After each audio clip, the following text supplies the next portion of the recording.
Elle est là la belle Pépita. La petite combinaison derrière le pilote.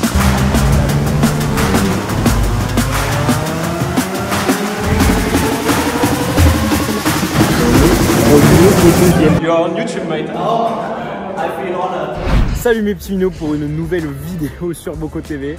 On est aujourd'hui en Allemagne sur le Nürburgring, le circuit mythique du Nürburgring.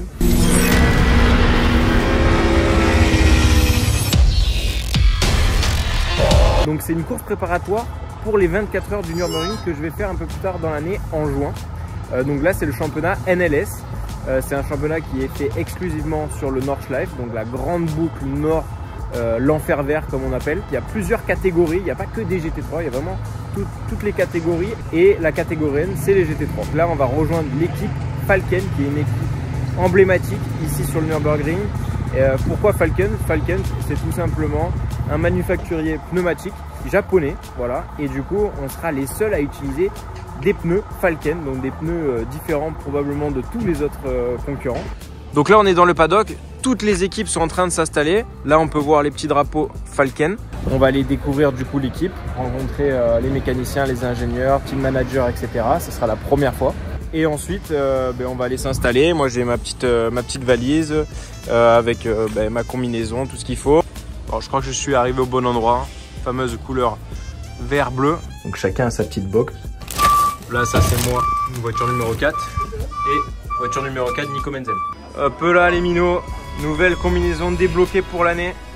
La petite combinaison pour le Nordschleife. Petite combinaison Falken.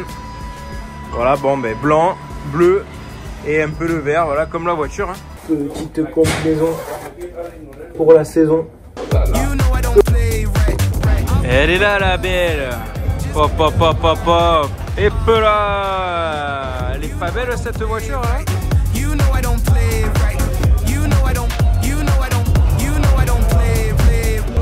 La petite mascotte.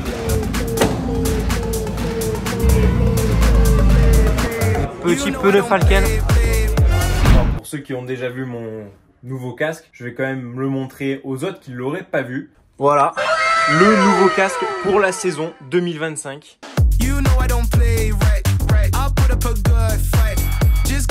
Première course que je vais faire avec ce casque cette année. Donc comme vous voyez, là c'est inspiré des motifs Pépita ou pieds de poule qu'on retrouvait sur les textiles des sièges des Porsche 911 en 1965. Et donc voilà, c'est pour faire une petite touche par rapport à Porsche là-dessus. Ensuite, on a ici un cheval ailé. Alors là, c'est simple. Je vous mets la vidéo TikTok, Insta, parce que je ne vais pas vous réexpliquer tout par rapport au Pégase. Et sur le côté, on a une autre petite histoire avec ce cheval ailé qu'on appelle le Pégase, qui est tout simplement le logo emblématique de Mobil Oil. Et bien sûr, la connexion Mobil One est le fournisseur officiel de Porsche en lubrifiant. Et le Pégase symbolise la vitesse, la puissance et la liberté. Je vais vous présenter aussi mes partenaires. Abril Barrett, ce sont des bijoux. Ensuite, on a Enjoy, boisson anti-gueule de bois. Ça, c'est pour les minots. Ils sont en train de me regarder sur YouTube en train de faire la course. Pour eux, en fait, c'est genre 5 h du matin, sortie de boîte de nuit. Hop là. Un petit Enjoy, anti-gueule de bois, ils sont frais, ils peuvent capter tout ce qui se passe dans la course, les stratégies, les trucs. Et ensuite, on a la confrérie du temps, atelier horlogerie, que vous pouvez retrouver sur Aix-en-Provence. Le casque, c'est un Bell, ça a été designé par Amato en collaboration avec Maël. Maël qui travaille avec moi et avec qui on organise les Boko Cars. Il a été une pièce maîtresse dans la création de ce casque. Et ça a été peint par Bell, mais par BS Design. D'ailleurs, dites-le moi dans les commentaires si vous aimez bien le casque. J'ai envie de savoir quand même, parce que moi ça me plaît. Il faut que ça plaise aussi un peu aux minots. Dites-moi par rapport à l'ancien, lequel vous préférez, l'ancien ou le nouveau? C'est quand même assez grand, parce que vous voyez là-bas au fond, là-bas c'est le garage. Ensuite, on a un autre camion juste ici. Donc je pense que c'est les bureaux. Ensuite ici, on a un autre camion. Ici, c'est la salle à manger un petit peu, où il y a du stockage et tout. Et là-bas au bout, du coup, c'est la zone de stockage des pneumatiques. Du coup, vous voyez, il y a les jantes et il y a tous les pneus là-bas. Bon les minots, je pars du circuit. L'avantage, c'est que je peux rentrer à l'hôtel à pied, parce que je suis au Dorint. Donc le Dorint, c'est un hôtel collé au circuit. En gros, tu as des chambres, ils ont vue sur le circuit. Non, ça va être mon retour ici sur le Nordschleife. Ça fait, je crois, de mémoire, j'arrive plus à me rappeler, ça fait 2 ans ou 3 ans que je suis pas revenu rouler ici. J'avais roulé en Porsche Cup, du coup, mais j'ai jamais roulé dans la grosse catégorie. La Porsche Cup, c'était la catégorie juste en dessous des GT3. C'est un circuit de malade, hein, je me rappelle, c'est chaud de ouf. Et ici, en fait, tu peux pas arriver à avoir ta licence traditionnelle de pilote et venir rouler sur le Nordschleife. C'est pas possible, tu es obligé de passer des permis et tout. Tu as permis B, permis A. Le permis B, tu peux rouler que avec des voitures de moins de 400 chevaux. Et le permis A, tu peux rouler avec des voitures de plus de 400 chevaux, donc Porsche Cup et GT3. Et chaque année, tu es obligé de passer le e-learning. Donc le e-learning, c'est un truc qu'on fait sur l'ordinateur. En fait, c'est juste des questions pour la sécurité, pour comment se passent les procédures, etc. ici. Par exemple, ici, tu n'as pas de safety car. Le circuit est tellement grand et tout, tu n'as pas de safety car. Et tu as des doubles drapeaux jaunes et des code 60. Donc en gros, quand tu as un drapeau jaune, tu peux toujours rouler vite. Il faut juste que tu ne dépasses pas. Quand tu as un double drapeau jaune, il faut que tu sois à 120 km/h maximum. Et quand tu as un code 60, tu dois être à 60 km/h maximum. Ça, faut l'apprendre. Il n'y a pas un autre circuit pareil qu'ici. Parce que c'est un circuit, c'est pas un circuit en ville, c'est un circuit qui fait 25 km, je ne sais pas si vous en rendez compte. Pour apprendre parfaitement, c'est ultra long. Et là, quand tu fais des relais d'une heure, tu fais 8 tours, à peu près 9 tours. Donc en fait, pour avoir de l'expérience ici, il faut vraiment beaucoup rouler. Parce que même quand tu viens rouler, en fait, quand tu passes dans un virage, tu te dis putain, j'aurais pu un peu améliorer. La prochaine fois que tu passes dans le même virage, c'est genre 8 minutes 30 ou 9 minutes après. C'est limite entre une spéciale de rallye, mais par contre, on connaît par cœur le circuit. On le connaît par cœur, on sait quelle vitesse il faut mettre, on sait quel virage, quel vibreur on doit utiliser, etc. On fait du simulateur pour s'entraîner, on regarde des vidéos embarquées, après on a les datas, on analyse et tout. Et c'est vrai que ça prend beaucoup plus de temps qu'un circuit traditionnel et on ne peut pas aller dans le détail comme un circuit traditionnel non plus parce que c'est tellement grand que du coup il nous faudrait une journée entière pour capter tout. Il y a beaucoup de pilotes qui ont beaucoup plus d'expérience que moi ici. Donc le but c'est pas de faire des étincelles d'entrée de jeu, montrer.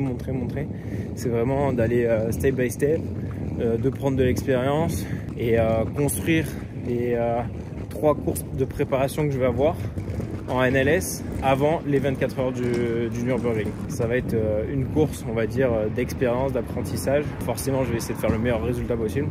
Mais dans ma tête, je me dis, voilà, c'est ultra important de construire les 2-3 courses qu'il va avoir avant les 24 heures du Nürburgring. Comme d'habitude, les minots, je vous fais un petit room tour. La chambre, 2 petits lits simples. Ça, c'est ce qu'on retrouve en Autriche, en Allemagne. En fait, ils font pas le lit, te mettent le truc plié et après c'est toi que tu dois te mettre ça dessus. Et t'as pas le lit fait, tu sais, comme en France. Voilà, je me suis un peu éparpillé, hein. J'ai mis l'ordi, l'iPad, un truc pour brancher la vidéo. Le gros sac au milieu. Après là, t'as un petit minot, nouvelle veste, Falken. Sèche-cheveux pour sécher la tête. Toilette, vous connaissez. Et petite douche. Suivez-moi sur ma première course en Porsche GT3R sur le circuit du Nürburgring. C'est parti. Ah oui, demain on commence avec des essais. Bon, je vous présente un petit peu l'hôtel. Donc là, comme vous voyez, on est dans le hall de l'hôtel. Donc ça respire un sport automobile, hein, bien sûr. Il y a un circuit juste collé. Et là, du coup, il y a le circuit GP qui est juste ici avec les paddocks en face. Du coup, c'est après, là-bas, je vais passer sous un tunnel et je vais aller de l'autre côté pour aller rejoindre l'équipe. Là-bas, on peut voir, je sais pas si vous voyez, mais l'entrée du Nordschleife. Donc ça passe directement à gauche là-bas. Et sinon, pour faire le circuit GP, il faut passer à droite. Ça respire le hard rock aussi, hein.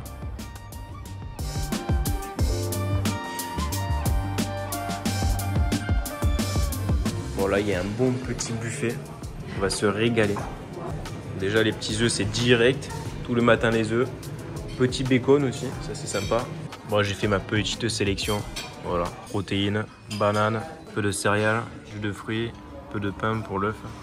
Donc ce que je vous disais, c'est que pour la préparation du simulateur, quand je suis rentré de Sepang, j'en ai fait un peu. J'ai pas eu beaucoup de temps, mais j'en ai fait un petit peu quand même pour me refamiliariser avec le circuit. Donc c'est un circuit qui a beaucoup de virages. Je sais pas le nombre exact, mais je vais vous le mettre juste ici.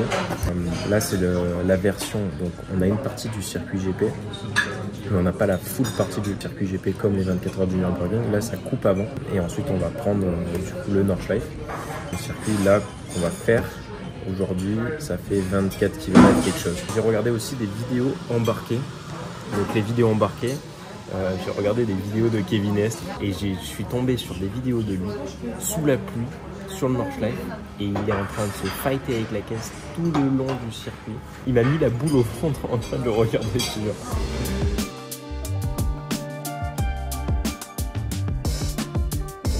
Bon allez, je vais manger et puis on se donne rendez-vous sur le circuit. Il y a aussi un truc fou sur ce circuit, c'est que tout le monde peut aller rouler sur le Nordschleife. Mais genre tu peux avoir une Smart, tu peux avoir une Porsche T2 RS, tu peux avoir un minibus, tu peux avoir une moto, voilà. Ça.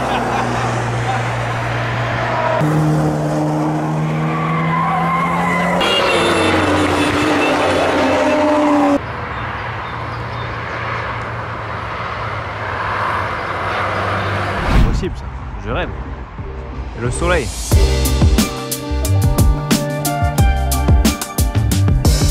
Là, je suis sous la piste. Donc, du coup, je crois que ce week-end, il y a 19 GT3 sur le NLS 1, plus de 100 voitures, donc des différentes catégories. Et en fait, ils divisent ces différentes catégories en 3 groupes. Donc, quand il y a le départ des GT3 et les Porsche Cup, je crois. Ensuite, il y a un autre départ avec des voitures moins puissantes, moins performantes, et il y a un troisième départ avec des voitures encore moins puissantes, encore moins performantes. Bon, du coup, ce qui va changer par rapport à l'Asie, l'Asie il fait quand même très chaud, et le championnat, en fait, il n'y a pas de box justement pour chauffer les pneus avant de rouler, donc on doit sortir et nous chauffer les pneus en roulant. Et là, du coup, ici, il y a des box exprès pour ranger des piles de pneus et pour les chauffer avant qu'on prenne la piste. Voilà, donc vous voyez dans la course on a même des Volkswagen GTI, donc on va arriver beaucoup plus vite. Ça va rouler contre nous ça aussi? Hop là, avec le Dengue. J'ai parlé à mon coéquipier hier soir, je lui ai demandé mais toi t'habites loin d'ici parce qu'il est allemand. Et il m'a dit moi j'habite à 10 minutes d'ici. Donc le mec en gros il est chez lui. Il connaît la météo par cœur, il connaît le circuit par cœur et tout, mais ça c'est top parce que du coup je vais apprendre pas mal de lui, qui doit bien me piloter ici, ça va me faire progresser assez rapidement je pense. Bon, dites-moi dans les commentaires ce que vous en pensez de la voiture. Vous aimez bien ou quoi cette petite livrée Falken? Yeah, I'm overzealous when I'm thinking about the cash flow. I never had no handouts, just came natural. Il y a des équipes qui ont commencé déjà à rouler, mais nous on doit faire un contrôle de la voiture et tout à 10h30 je crois. Du coup on peut pas rouler avant. Là on est en train d'attendre. Bon, c'est dommage parce qu'on perd quelques possibilités de faire des essais, et pour moi forcément plus je vais rouler, mieux ça sera avant la course parce que ça fait longtemps que j'ai pas roulé là. D'ailleurs sur chaque caisse vous voyez la numéro 3 là, ils ont la petite mascotte. Ça c'est la bête, ça je me rappelle plus comment ça s'appelle. Et là Hilo et Stitch, et nous c'est Stitch. Avant de rouler là, vous pouvez voir que on a la petite télé au réfectoire.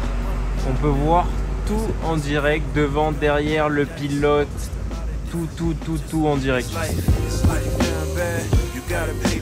Tous les manufacturés pneus, donc il y a Falken, Pirelli, Goodyear, Michelin au fond.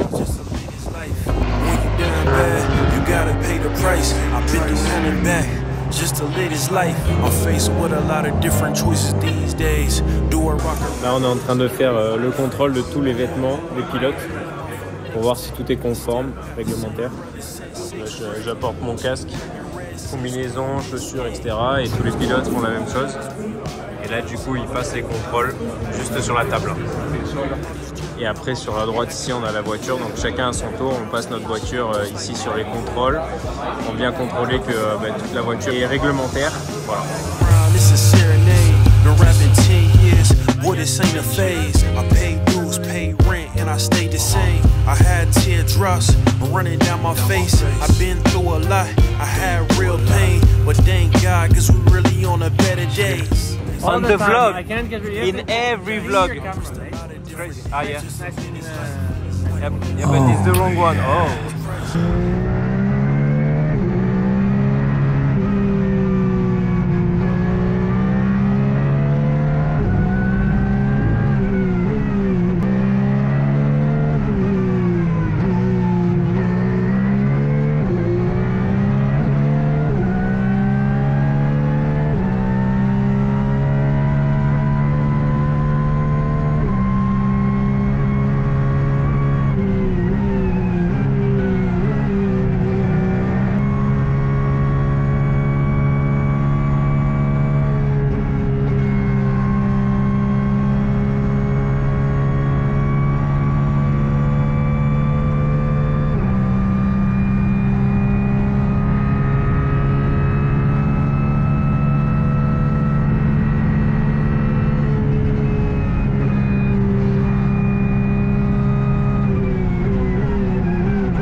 Les minots, j'ai fait mon premier roulage, c'est un truc de fou. C'est un truc de fou, je me rappelais plus comment c'était. Mais ce circuit, c'est une dingue. T'as plein de boss qu'il faut connaître par cœur. Parce que la caisse, elle peut partir à tout moment si tu connais pas, si tu relâches pas au bon moment et tout, au bon timing. Tu prends vraiment des grosses vitesses. Surtout en GT3, tu arrives dans des sections ultra rapides. Forcément, il m'en manque beaucoup encore. Mais bon, la confiance va venir. Là, je crois que j'ai fait 4 ou 5 tours. Mais bon, au final, je passe 4 ou 5 fois au même endroit.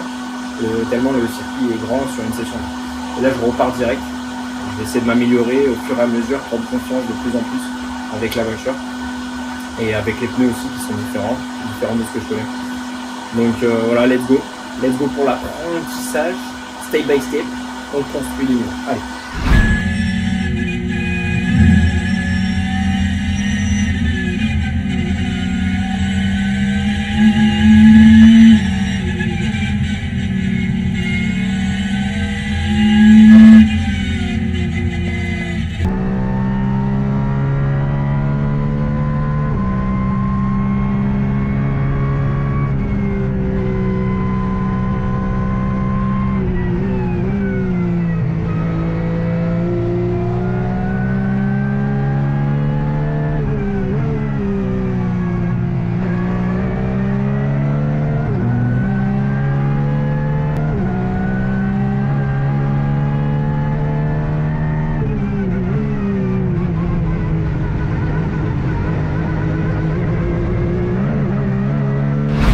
Fin de session numéro 2. C'était quand même pas mal, c'était quand même beaucoup mieux. J'ai gagné 8 secondes, bon j'avais des pneus un peu mieux, mais j'ai quand même gagné 8 secondes.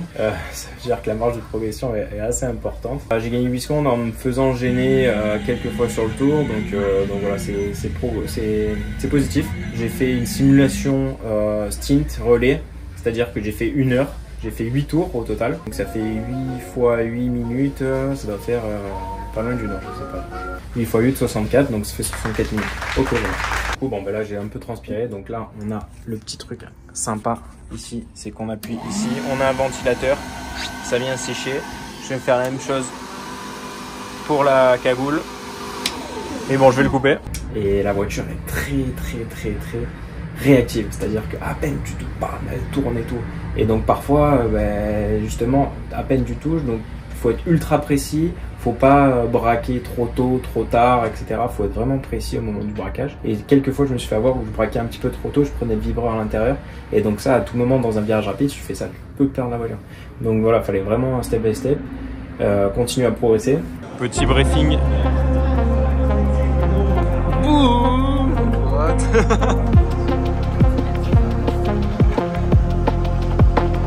Ah mes petits minots, bon je viens de rentrer à l'hôtel, fatigué un peu, je sais pas quelle heure il est 21h30 je crois. Du coup j'ai fait mon 3e relais, je l'ai refait 6 tours. J'ai encore amélioré 6 secondes. Force de passer, de passer, tu commences à comprendre. Mais en fait ça prend plus de temps qu'un circuit traditionnel. Parce que bah, du coup tu mets du temps à faire un tour entier. T'as pas la possibilité de passer plein de fois et essayer plein de choses. Mais quand même content par rapport aux autres pilotes de l'équipe. Je suis dans le rythme. Donc c'est cool. Mais les autres, voilà, ça fait des années qu'ils font du coup le Nordschleife, le Nürburgring avec la même équipe, etc. Et donc c'est bien d'être pas très loin ou d'être quasiment pareil. J'ai entendu dire qu'il y avait des équipes qui étaient allées plus vite, mais du coup avec d'autres pneus, etc. Donc faut essayer de comprendre nous là où ça peut fonctionner le mieux. Et c'est un travail assez différent de ce que j'ai pu faire jusqu'à présent. Moi en tant que pilote, en perso, j'essaie déjà de matcher avec mes coéquipiers, voilà. Et ensuite après on va aller chercher ce qu'on peut aller chercher sur le reste.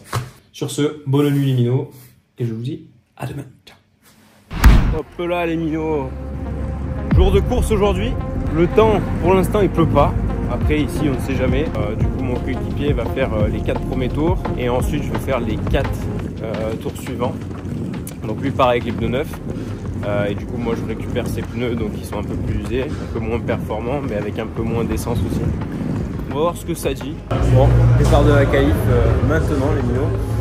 Mon coéquipier dans la voiture, prêt à partir. Les ingénieurs ils sont prêts avec leur télé et toute leur télémétrie là. Donc là il y a toutes les caisses qui attendent avant le feu vert pour partir en qualif. Du coup là c'est l'autre voiture, numéro 3. Et là c'est un artiste. Et là c'est la numéro 4. Et du coup quand les feux vont passer au vert là, ça sera l'heure de partir en qualif. Là ils ramènent les pneus, ils étaient dans la cabane en train de chauffer et là ils le mettent le plus vite possible parce que ça va partir très rapidement. C'est très important de les emmener juste avant de partir sinon ça refroidit.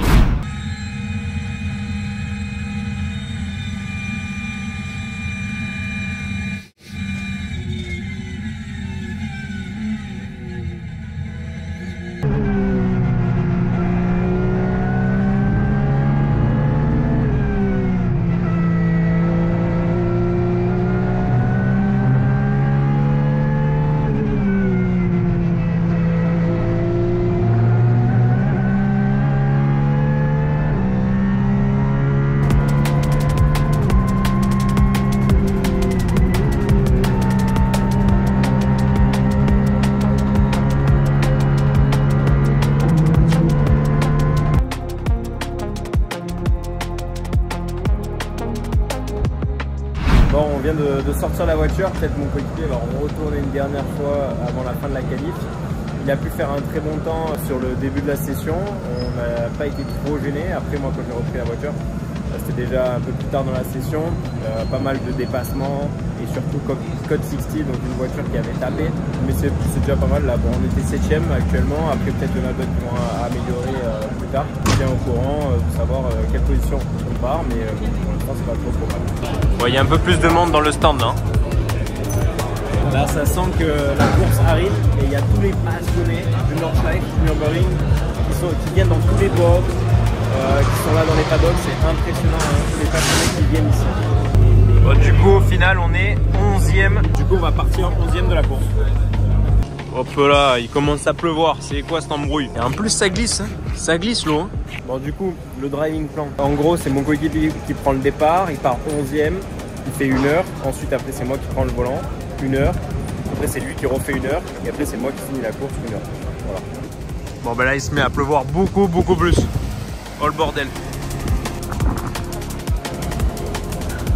Mais c'est encore en train de pleuvoir. En gros là le feeling c'est un peu bizarre parce que moi j'ai jamais roulé avec les pneus, ces pneus là. Quand on essaie là ça part direct en course. Donc peut-être que ça peut sécher pour mon relais à moi. Mais sinon en fait je vais rouler la première fois avec ces pneus là. Et sur ce circuit là et avec cette voiture là pendant la course. Donc c'est un peu galère parce que tu sais pas à quoi t'attendre comme grip.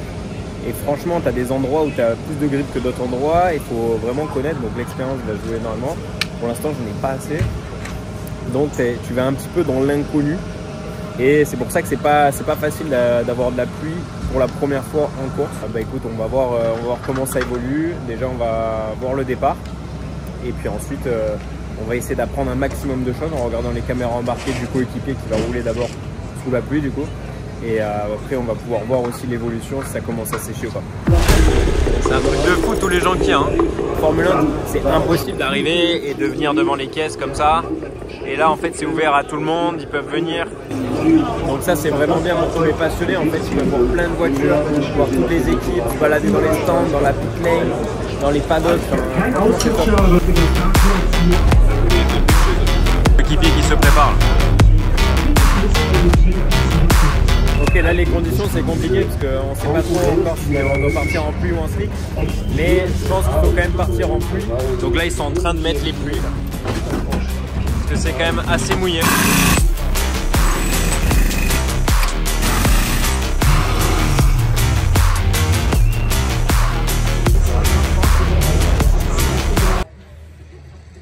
Pas Combré là, c'est des fans à Hamilton, là. Ferrari ou à Leclerc. Ça c'est une petite cup, on va se mettre derrière, on va prendre l'aspiration, comme ça il nous ouvre le chemin.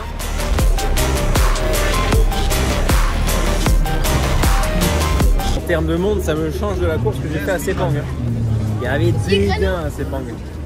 Et là, ça change. Bon, déjà il s'est arrêté de pleuvoir. Il y a le petit soleil pour cacher un petit peu par les nuages, mais il est présent. Donc ça va sécher petit à petit. Ce qui va se passer, c'est qu'il y aura une seule ligne qui va sécher. Et donc après, il va falloir rouler dans cette ligne-là. Et voilà l'équipe, je crois, qui a fait le meilleur temps. Non, en fait, je crois pas que ce soit eux. Je crois que c'est Noji qui a fait le meilleur temps. Elle n'est pas encore arrivée. La petite Mercedes. Et là, vous voyez, Engel, c'est ce mec-là qui a le record avec une voiture de route sur le circuit du Nordschleife.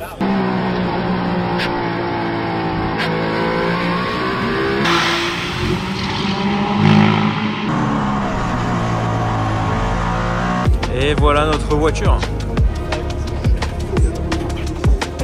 Eux, ils sont en train de mettre des pneus slick Michelin.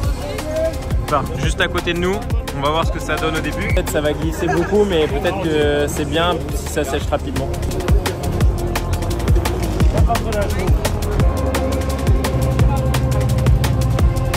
Maintenant qu'on a mis les pneus pluie, on ne met pas à faire soleil.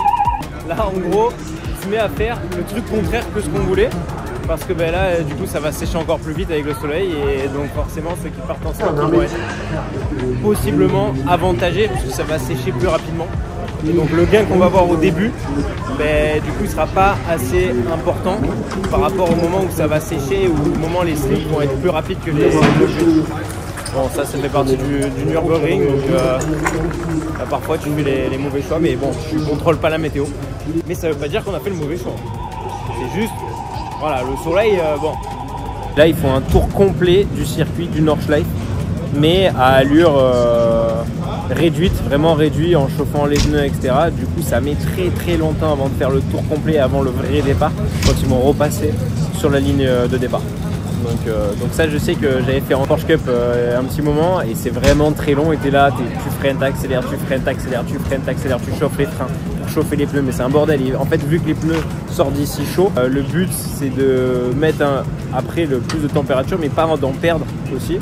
Donc du coup tu es obligé d'en mettre, mais bon c'est long, t'as envie de vomir à la fin. Well anyway, we're about to get rolling for the first of 10 NLS races. The clock is already ticking and it's a good start from that Audi from the inside line. In fact the Aston's going to lose out to the Door Motorsport McLaren down to the first corner, but not all grip levels are the same from right to left. Ferrari nipping into almost second position, not quite. That's the Realize Kondo Racing with Rinaldi car. It's three abreast as they leave the first corner. As the Audi starts to establish a bit of a lead then, it has managed to stretch its legs, but the Ferrari now slotting into second position from Rinaldi. So the blue and white Ferrari, but it's run wide, and here comes the Red Bull back Lamborghini now, number 27. This is the Jordan Pepper and Mirko Bortolotti and Luca Engstler car.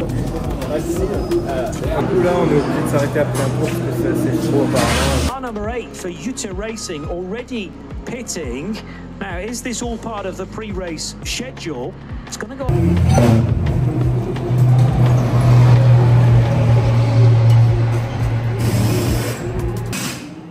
Tyre changes. They've started on different tyres. Out of that car. He does the opening lap. Number 4, make sure everything is okay, then hands it over to his fellow.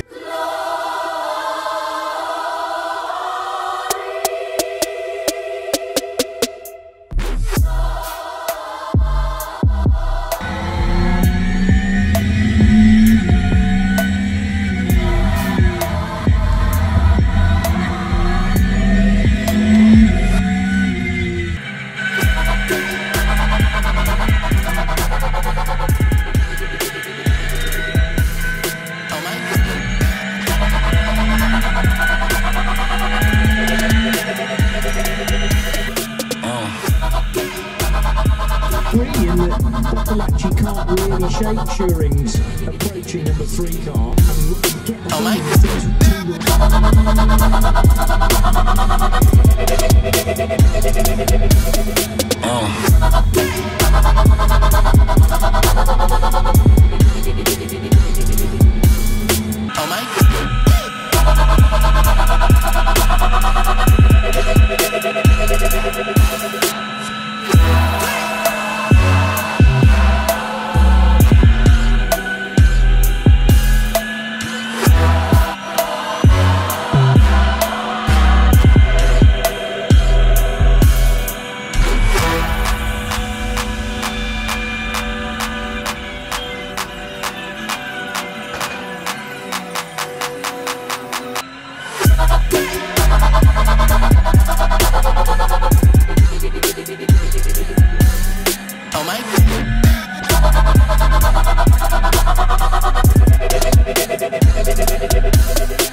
Putain les gars, je viens de faire un débrief mais en fait j'ai oublié d'appuyer sur play. Je viens de sortir de la voiture, franchement c'était ouf, un relais de malade, 8 tours du Northfly. On s'est fait une bagarre avec mon coéquipier qui est dans l'autre voiture, incroyable. Au début j'ai pris un peu d'avance, après je me fais gêner par des retardataires et par du coup des codes 60 et 120. En fait tu arrives dans des zones, tu dois être à 120 km ou 60, mais il faut être pile poil à 120 ou 60 au moment où tu passes le panneau. Et du coup j'étais un peu conservateur, c'est-à-dire que je prenais un poil plus tôt pour être sûr d'être à ce moment-là à 60 km/h. Et du coup je me faisais un peu remonter là-dessus. Et après quand il y a des retardataires, des voitures beaucoup plus lentes et tout, vu que j'étais premier du groupe et que lui était juste derrière moi, en fait je lui ouvrais les portes à chaque fois. Donc en gros dès qu'il y a quelqu'un qui me voyait, hop là il se décalait, mais du coup il me bloquait avant et du coup je rentrais et lui il me suivait derrière. Donc en fait il perdait pas de temps. J'ai eu des moments où j'ai dû me bagarrer pour bloquer ma position, pour pas qu'il me passe. Et après, je recevais des messages comme quoi fallait qu'on soit tranquille et tout avec le coéquipier. Mais bon, on s'est fait quand même des bonnes petites bagarres. Et ensuite, ils m'ont demandé de changer de position pour voir voilà, s'il allait avoir plus de vitesse ou quoi. Au final, c'était la même chose. Vu qu'il était juste devant moi et qu'il était gêné par la retardataire, en fait, j'étais toujours derrière lui. Et donc, on est resté comme ça jusqu'à la fin de notre relais. Donc, au final, ça veut dire que j'avais une bonne vitesse. Je suis content quand même pour une première. Et là il y a nos coéquipiers qui ont repris la course. Et là on est deuxième et troisième. Bon là c'est la grosse bataille encore avec les coéquipiers. Du coup on est avec la voiture numéro 4, la note elle est 2 secondes derrière la voiture numéro 3. Mais bon, du coup vu que l'équipe nous avait demandé de swiper, c'est pour ça qu'on se retrouve derrière. Là c'est la grosse bagarre. Je sais pas comment. Là il nous reste un tour. Mais pas pour finir, un tour pour faire un arrêt. Et à partir de ce moment-là, on va aller jusqu'au bout. Donc là, quand on va sortir de cet arrêt-là, on va savoir exactement quelle est notre position. Pour moi, on n'est pas trop mal, hein. Je pense qu'on est dans le top 4. Et après, je sais pas exactement.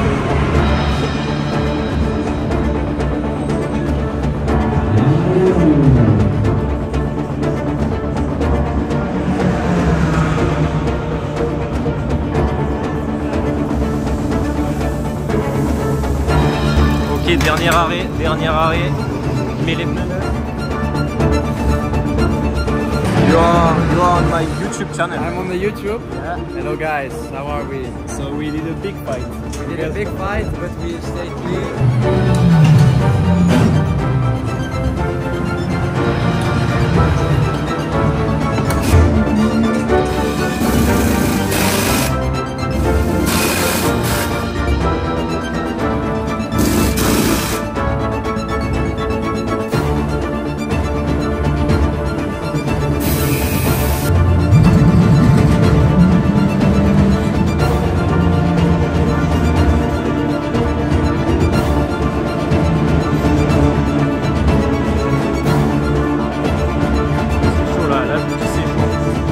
complexe qui vient de s'arrêter et je crois qu'en fait on est premier et deuxième. On est premier et deuxième pour l'instant. Connerie ça, c'est une connerie. Bon, j'espère qu'on va re-swiper la position. J'espère qu'il va. Parce que là, s'il prend trop d'avance, je suis pas sûr si on peut swiper la position. Par contre, si on arrive à rester collé derrière, je pense qu'il y a moyen que ça re-swipe la position. Et du coup, qu'on reprenne la place où on était, comme moi j'ai fait le changement tout à l'heure. Donc j'espère que ça va être le cas. Et si c'est le cas, on peut gagner. Owen Ryan, the Falcon Motorsport Porsches will thread their way through. Bon les minots, on fait deuxième du coup. Putain, on n'a pas re-swipé la position. Mais bon, écoute, c'est déjà pas mal. Ça fait un super résultat pour toute l'équipe. 1-2. Première course pour moi ici sur le Nordschleife. On fait deuxième, donc ultra content. Et puis voilà, premier podium ici, donc let's go. Bon, bah, ça fait 2 courses d'affilée de deuxième. Il est un peu comme ça. Donc là, on va au podium. Mais bon, c'est vrai que swiper la position, ça aurait été mieux quand même. Les minots! Congrats, mate! You won? Congrats, mate! On a eu peut-être un petit coup de chance à un moment donné où en fait vu qu'on était décalé en pneus, on s'est arrêté au moment où il y a eu un code 60, donc les voitures bloquées à 60 km/h, nous on a boxé à ce moment-là et du coup ça fait qu'après quand on nous est passé il n'y avait plus le code 60 et donc eux ils ont perdu pas mal de temps justement au moment où nous on est boxé. Mais je crois que c'est ça, hein, je suis pas sûr à 100%. Allez, dans les coulisses du podium les gars. Ok, j'avais pas compris. Passage secret. You're on YouTube, mate. I feel honored. Bon, les minots, c'est une fin de vidéo. Très content de ce podium. Je pense qu'on a fait le job, on a fait ce qu'il fallait. Là, je sens le champagne, donc généralement, quand tu sens le champagne, c'est toujours bon signe.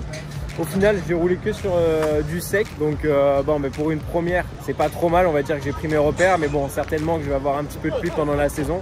Et du coup, il va falloir prendre beaucoup d'expérience là-dessus. En tout cas, voilà, je suis très content. On a fait du bon travail avec l'équipe. On a eu, je pense, un petit peu de chance sur 2-3 petits trucs. Mais ça fait partie du jeu aussi. Et en tout cas, en termes de vitesse, on était bien. Et j'ai bien progressé du début jusqu'à la fin. Donc très content. Maintenant, direction l'Australie, les minots. Parce que la prochaine course, c'est en Australie. Et je pars direct ce soir. Donc je vais vite me dépêcher et vite partir. En tout cas, si la vidéo vous a plu, mettez un petit pouce bleu. Un commentaire, vous voulez voir d'autres choses dans des vidéos, vlogs, etc. Et moi, la prochaine fois, j'essaierai de vous montrer ce que vous voulez voir. N'oubliez pas de vous abonner pour voir la suite, bien sûr. Et on se dit à très vite sur Boko TV. Ciao, ciao les minots. Ciao.